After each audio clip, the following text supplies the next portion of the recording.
If you are new here, welcome. You're a returning subscriber. Thank you so much for being back.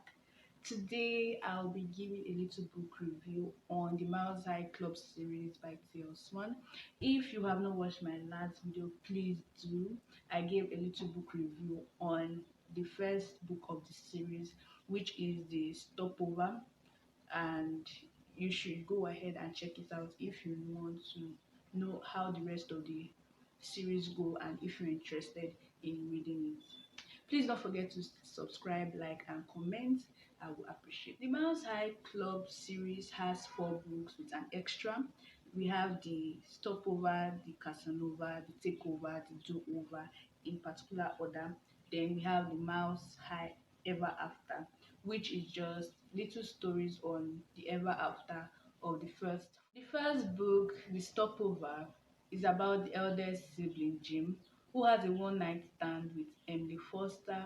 They met on a plane flying out to another country where she had an interview for a job, but things led to them having to stop along the way and having a one-night stand where they bonded and everything. So through different events, they meet, they bond. Turns out Jim did not forget about her and is still in love with her. And Emily discovers that there's a spy in the company, like 7 company secrets. So they work together to fight, not really fight, like go over things that happen in their lives, each of their lives, and they bond together, they fall in love, and they rekindle the romance that they left off after the one night stand. Now, this story, I gave it a 4/5 in my last book review, and reading the other stories in the series, I would say I would give it a 2.5. It's not my least favorite, but it's not my favorite. According to my list of giving like a review on best and worst, I'll give it a 3. Yes, I'll give it a 3.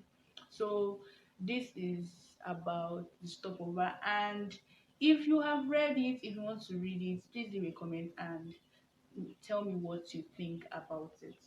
The second book in the series, The Takeover, is about the second brother, Tristan Miles, who is known for his ruthless acquisition skills of buying out companies that are down and taking them over and merging them into the Miles group. So he approaches a company which is headed by Claire, who is headed by Claire, who just lost her husband and is struggling to maintain the company that he built. Tristan approaches her with the intention of taking over her company, but she resists. Then one thing led to another. Tristan falls in love with her. But the catch is that Claire has 2 sons. She has 3 sons already that she has with her ex-husband. So she's already struggling with the struggle of the making the company stay afloat. She also has the story of trying to keep her sons out of trouble and all that. So they bond, they grow together. Tristan tries to comprehend that fact that she is someone that has a life apart from him, and we see Kay struggling to come to accept Tristan into her life because she feels that to death do us part when she married her ex-husband, and she's afraid that her sons will not like Tristan. And when she sees her son loves Tristan, she's scared that Tristan is taking over her son's life and trying to take them away from their father, who is her dead husband. And we see them they grow together, they bond, they solve the issues together, and at the end of it we see Tristan leaving Miles Media to take over Claire's husband's business to help it grow, which he then gives to her first son to manage it in her stead. It's honestly, this is what was my best or my favorite of the series, coming first, 5/5. I loved it. So unique. Saying that a widow who is struggling to accept that she can fall in love again and her children can accept someone else. We see how Claire is older than Tristan, but they bond, they have things in common, they they flow together and everything. Honestly, it was my favorite. If you have read it, please tell me what you think about this book. This is the Casanova, where we have Elliot Miles, the third sibling, who is a fan of a painter, meets Kate and falls in love with her. Not in love with her, he feels lost for her because Elliot and Kate have been working in the same company for the past 7 years, and they have hated each other deeply. So one day Elliot sees Kate dancing in the gym and feels lost for her and starts noticing her and decides that okay, he wants to have a relationship with her. And we see them building up together, having misunderstandings, clearing these misunderstandings. But then the painter Elliot has been crushing on for a very long time, he finally meets her and he decides to leave Kate and pursue that painter, thinking that what if that is the person that his heart at the end point. Because we discovered that Elliot is a fairy tale kind of guy. He always had in mind that he will meet someone with a chance encounter and that he will feel that spark that we have with that person. And he felt that he didn't have that spark with Kate, so he decided to go ahead to meet the painter he fell in love, that he has been in love with or he has had a crush on for a long time. But he comes back and says that okay, he wants to be with Kate, and then honestly, I would have seen that as a red flag from Kate's perspective, but they sharp they went ahead, they reconciled, they got together and everything. And we see here that the paintings that Elliot has been in love with, has been collecting, were actually Kate's work that she painted when she was younger, but her sister has been selling them for money.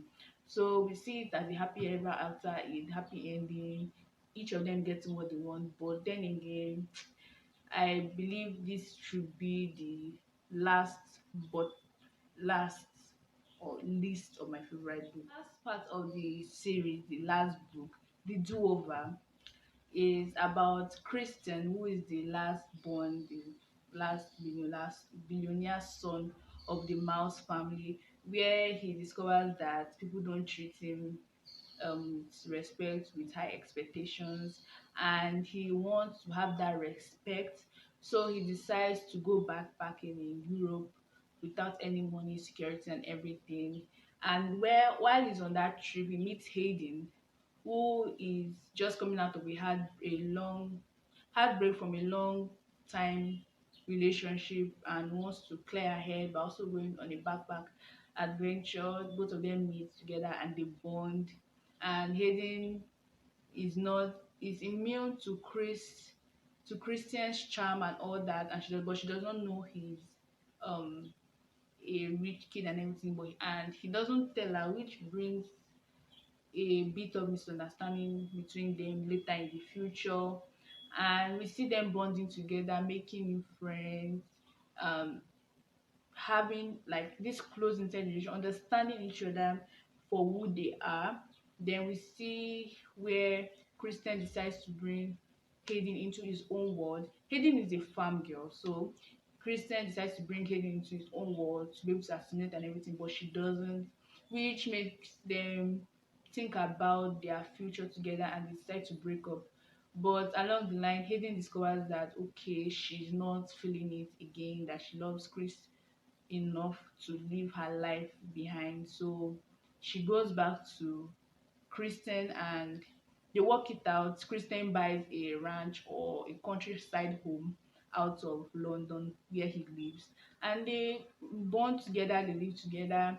Hayden decides to buy farm animals and all those things to and bond together. This is my second favorite of this series, and it shows because apart from them not um having any unnecessary arguments, but having the important discussions in their conversation, and you will see a mature trend and speech in way they do things series, which is Miles Ever After. Just having a little epilogue on the 4 books of the series. The first one for Stopover, where we have Jameson and Emily trying to have a getaway because Jameson is a stress addict, which I never knew was possible. But we see them trying to bond together, Jameson releasing stress and all that, and their conversation were being very fun. It was very funny and all that. Then the second part, which is the Casanova, where we see Emily and Elliot and Kate, where it was a little depressing because we're trying to have a child, but we see here that Kate is having fertility issues and they tried IVF for like 3 years, but it didn't work, and it almost leads to their relationship getting strange. But then a family member comes in to help them out conceive.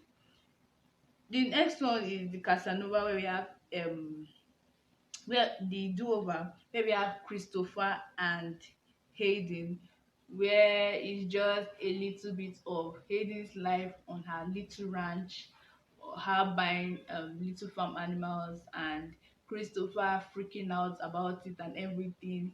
So funny and everything. Then the takeover, we have Tristan and Claire. Tristan, Tristan and Claire's wedding, the children when they have all grown up, them each taking on their own path, the first son taking over the company and all that. Very interesting. I won't go into the details because it's very short, but then it's very interesting. We see them living their best life, the family bonding and growing and all that. If you enjoyed this my little book review, please don't forget to subscribe, like, and comment. And if you enjoyed the little snippets I have on it, please go ahead and read them and comment and give me your opinion on each and every one of them if you can. Thank you so much.